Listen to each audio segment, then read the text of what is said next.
சம்பளத்தை வாங்கி 5ஆம் தேதி ஊருக்கு பணம் அனுப்பின கையோட டெலிஃபோன் வரும்.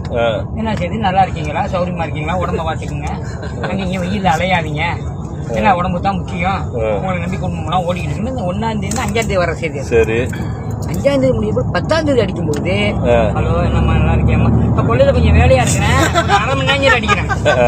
அது 10ஆம் தேதி. 15ஆம் தேதி அடிக்கும்போது வாசல்ல மீன் வாங்கிட்டு இருக்கேன், இப்ப எல்லாம் பேசாதீங்க, மீன் கவுச்சு கையா இருக்கேன், உள்ள இருந்து அடிக்கிற செய்தி சொல்லுங்க, அவசியமா இருக்கேன் அப்படி வச்சிருங்க. 20ஆம் தேதி அடிக்கும் பொழுது அடிச்சுட்டே இருக்கான் 1/2 மணி நேரம், எடுக்க ஆள் இருக்காங்க.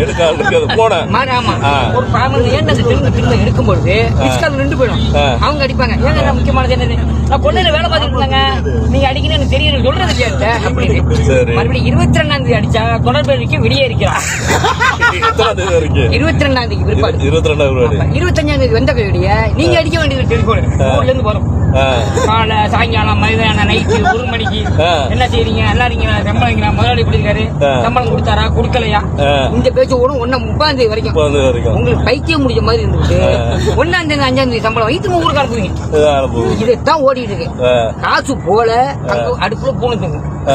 இதான் ஒரு யோசனை பண்ணுங்க. நகை அடமானம் வச்சிருக்கிறேன், அந்த கடை இருக்கு, இந்த கடை இருக்கு, இதை அடைக்கிறது காட்டி 2 வருஷம் முடிஞ்சு போகும் லைஃப் கால். இதான் கோயித்து வாழ்க்கை. கோயித்து வாழ்க்கை செய்யணும்.